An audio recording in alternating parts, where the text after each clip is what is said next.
Kembali di Kompas Siang, Saudara, seorang saksi kunci yang juga salah satu tersangka obstruction of justice atau penghalangan penyidikan dalam penanganan kasus Yosua AKBP Arif Rahman disebut-sebut sakit parah. Akibatnya sidang etik para tersangka kembali ditunda, termasuk sidang kepada Brigjen Hendra Kurniawan karena membutuhkan AKBP Arif Rahman sebagai saksi.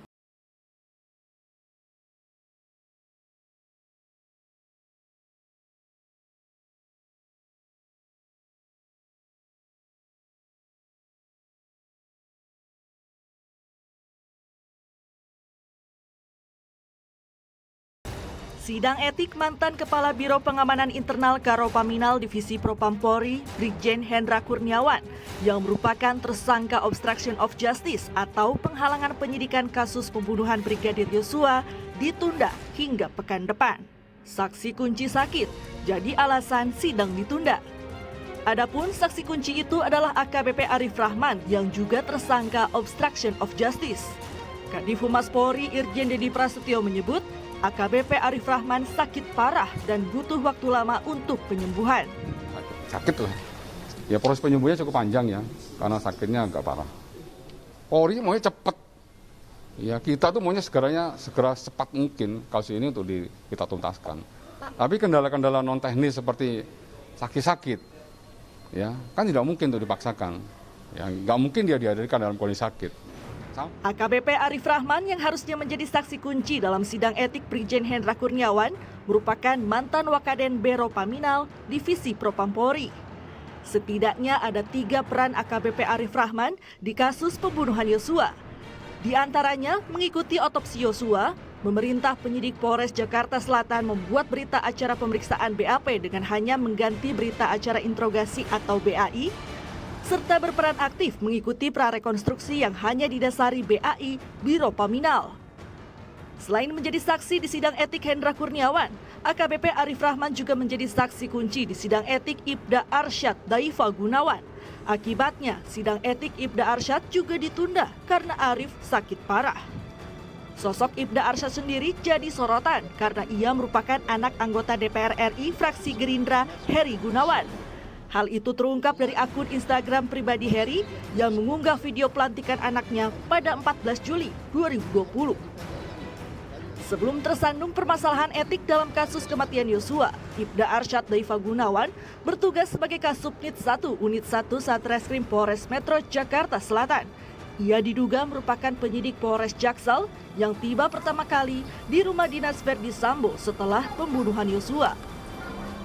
Dari kasus Verdi Sambo ada juga isu menarik soal jet pribadi yang digunakan Brigjen Hendra Kurniawan saat menemui keluarga Brigadir Yosua di Jambi. Menanggapi isu ini, Kadif Humas Polri Irjen Dedi Prasetyo menyebut soal penggunaan jet pribadi telah masuk dalam materi penyelidikan tim sus dan tidak perlu dipertanyakan lagi. Saat ini, tim sus sedang fokus menuntaskan berkas perkara pembunuhan Brigadir Yosua yang diikuti berkas perkara obstruction of justice.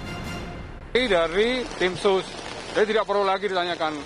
Ya, tim sus ini fokus untuk segera menuntaskan dan menunggu dari Jaksa Agung ya berkasnya, kemudian fokus juga segera menyelesaikan untuk sidang kode etik. Itu fokusnya. Jadi nggak usah melebar kemana-mana. Ya, oke.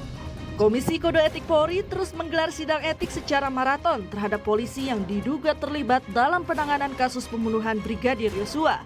Tersisa 3 orang tersangka obstruction of justice yang belum disidang etik, yakni Brigjen Hendra Kurniawan, AKBP Arif Rahman, dan AKP Irfan Widianto. Bahkan sidang etik Brigjen Hendra Kurniawan sudah 3 kali ditunda. Publik terus menanti kapan sidang ketiganya digelar agar kasus pembunuhan Yosua yang menyedot banyak perhatian dari masyarakat ini bisa segera terungkap. Tim Liputan Kompas TV. Lalu bagaimana dengan kelanjutan sidang etik Ibda Arsyad Daifa dan juga Brigjen Hendra Kurniawan? Kita tanyakan langsung kepada rekan kami Valentina Sitorus di Gedung Mabes Polri Jakarta. Valen, hingga siang hari ini apakah Ibda Arsyad akan menjalani sidang etik?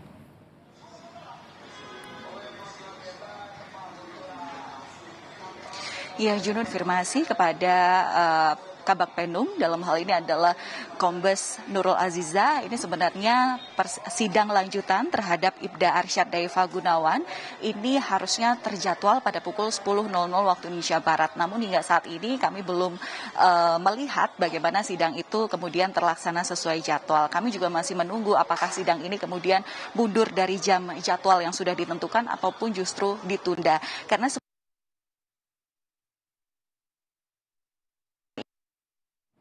digelar pada 15 September 2022, di mana dalam sidang itu kemudian sudah berlangsung selama 8 jam dengan menghadirkan sejumlah saksi. Namun kemudian ditunda karena ada satu saksi yang disebut